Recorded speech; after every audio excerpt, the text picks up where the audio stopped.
देखिए ये एक ऐसा मामला है जो कि फिलहाल एक मास का मामला नहीं है।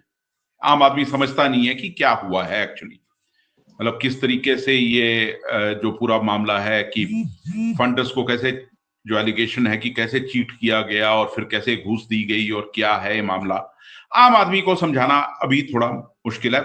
सवाल वही है कि विपक्ष कितना सक्सेसफुल होता है इसको आम आदमी पे ले जाने के लिए।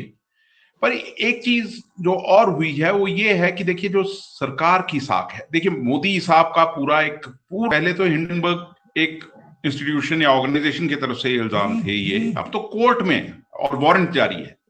आप ये सोचिए आपके देश के जो टॉप आज की डेट में कॉर्पोरेट एंटिटी हैं वो अमेरिका में कदम नहीं रख सकते।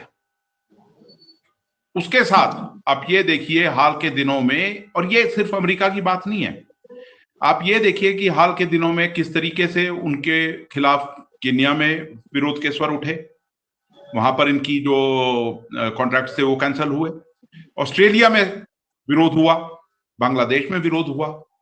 तो ये देखिए ना आपके देश की जो एक डिप्लोमेसी है, फॉरेन पॉलिसी है, उस पर भी सवाल उठाता है, क्योंकि सरकार डिफेंड कर रही है ना। यहाँ तो सरकार के बयान आप देखिए कैसे आते हैं। अब फिर वही बात, और मोदी साहब की जिनकी मैं बात कर रहा था वो तो पहले दिन से था ना खाऊंगा ना खाने दूंगा, और मतलब कि बिल्कुल जीरो टॉलरेंस टू करप्शन। अब जीरो टॉलरेंस टू करप्शन क्या ये है कि आप इसमें एक ढंग से इन्वेस्टिगेशन भी ना होने दें, और उसके साथ फिर बात आती है इन्वेस्टिगेशन जो है उसमें जो हमारी इंस्टीट्यूशंस हैं वो कितनी मॉरली बैंकरप्ट हो चुकी है। आप ये भी देखिए ना, उन पे सवाल आता है। आज हम लोग बात कर रहे हैं इंस्टीट्यूशनल पैरालिसिस जो आ चुका है इस देश में, उसकी बात आती है ना। हम अगर इलेक्शन की बात करते हैं तो इलेक्शन कमीशन पे सवाल उठते हैं, यहां तक कि मतलब बाकी जो इंस्टीट्यूशन है उनके वही हालत हुई है। सेबी का मामला देखिए ना, सेबी का क्लीन चिट देना, सीबीआई का क्लीन चिट देना, ये सब क्या दिखाता है? या तो मतलब अब आप पहले तो आप कह सकते थे ना कि कोई कोई ग्रुप है वो एंटी नेशनल है, वो किसी और के कहने पे कर रहा है और भारत को बदनाम करने को कर रहा है, पर यहां तो अमेरिकी की कोर्ट है और बाकायदा पूरी जिम्मेदारी के साथ ये एलिगेशंस लगे हैं। अब इनको, हाँ, आप सिरे से नकार रहे हैं, पर उनका जो रिबटल है जिस तरीके देना चाहिए वो नहीं आ रहा। पॉइंट बाय पॉइंट आप रिबटल कब आएगा, हम उसकी मतलब उसके इंतजार में हम। देखिए ठीक है, आप कहते हैं कि ये गलत है, बिल्कुल ही ग्रुप पूरा ट्रांसपेरेंसी से काम कर रहा है, ठीक है, हम मान लेते हैं, पर वो रिबटल जिस तरीके से आना चाहिए उसके बारे में क्या कहना है? और सवाल फिर सिर्फ एक कॉर्पोरेट एंटिटी का नहीं है ना, यहाँ तो सरकार जिस तरीके से बिहेव कर रहा है, सवाल उस पे है।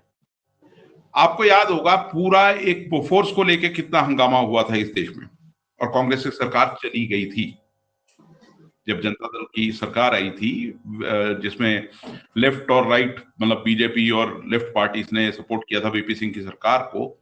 बोफोर्स उस समय एक बहुत बड़ा केस हुआ था, पर ये केस जो है मतलब इसको देख के जो सरकार का रवैया और जो चीजें नजर आ रही हैं वो बहुत डिस्टर्बिंग है इस देश की डेमोक्रेसी के लिए, इस देश की छवि के लिए, इस देश की मतलब।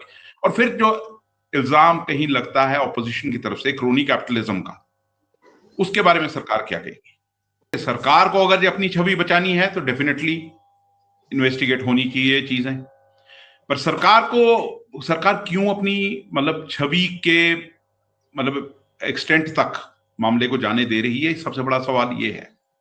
और इसमें फिर कहीं ना कहीं वो बात आती है कि जो राहुल गांधी कह रहे हैं कि अगर परतें खुली तो खुलती चली जाएंगी, और वो जो है वो बहुत एक मतलब प्रॉब्लमैटिक चीज है।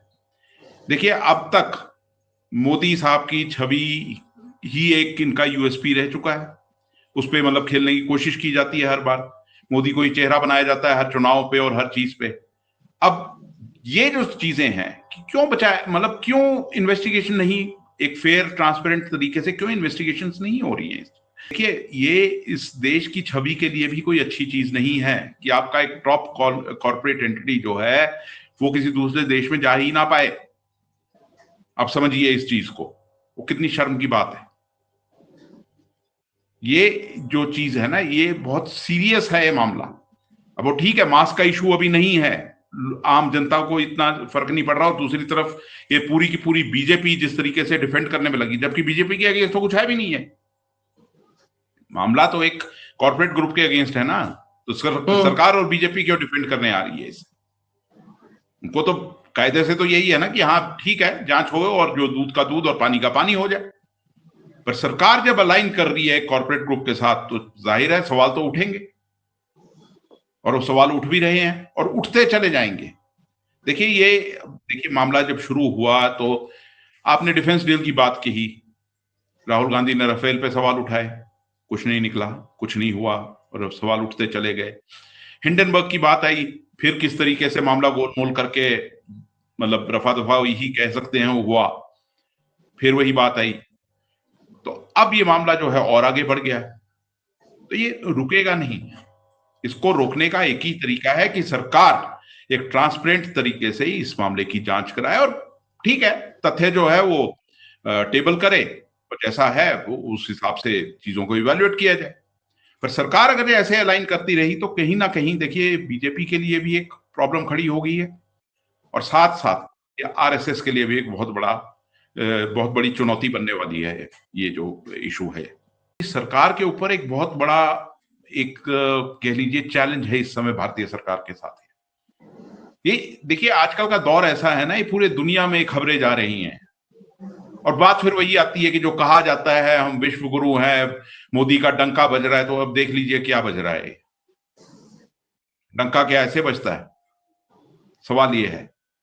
और इतने सीरियस एलिगेशंस जो हैं वो बिना आउट ऑफ थिन एयर नहीं आते। आज तक पाकिस्तान से भी ऐसे जिसके साथ हमारे बिल्कुल संबंध खराब हैं, वहां से भी कभी ऐसे एलिगेशंस नहीं आए। तो जब ये एलिगेशंस आ रहे हैं, और फिर ये प्रोटेस्ट कीनिया में, ऑस्ट्रेलिया में, बांग्लादेश में, ये चीजें जो देखने में आ रही हैं, तो ये आउट ऑफ थिन एयर नहीं आ रही हैं। तो इस मामले में जो है दूध का दूध, पानी का पानी होना बहुत जरूरी है, ना सिर्फ एक कॉर्पोरेट एंटिटी की साख के लिए, बल्कि इस सरकार की साख के लिए भी ये बहुत जरूरी है। विपक्ष का काम है इन मुद्दों को उठाना, क्यों ना उठाए वो, सवाल ये है। और जवाबदेही सरकार की है इसमें। सीधी सी बात वही है ना कि एलिगेशंस एक कॉर्पोरेट एंटिटी के खिलाफ हैं, सरकार के खिलाफ नहीं है, बीजेपी के खिलाफ नहीं है, तो फिर आप क्यों डिफेंड कर रहे हैं? इसका तो जवाब देना पड़ेगा ना आपको। और ऑपोजिशन जो है, जो मतलब जो एलिगेशंस लगाती आ रही है क्रोनी कैपिटलिज्म को लेकर और सरकार के रवैये को लेकर, उस पे उसको कहीं ना कहीं इन चीजों से बल मिलता है, उन एलिगेशंस को, तो ऑब्वियसली ऑफेंसिव पे जाएगी। Leader of opposition Rahul Gandhi की बात करें तो बाकी एलाइज भी तो हैं, इंडिया ब्लॉक के जो हैं, तो ये मामला उठेगा संसद में और गूंजेगा। तो सरकार के लिए अब इससे देखना यही है कि सरकार क्या रास्ता निकालती है इस सब से निकलने के लिए। एक बड़ी पेचीदा मतलब हालात में सरकार फंसी हुई है, एक कोने में फंसी हुई है, तो वहां से निकलना कैसे है ये अब देखना हो।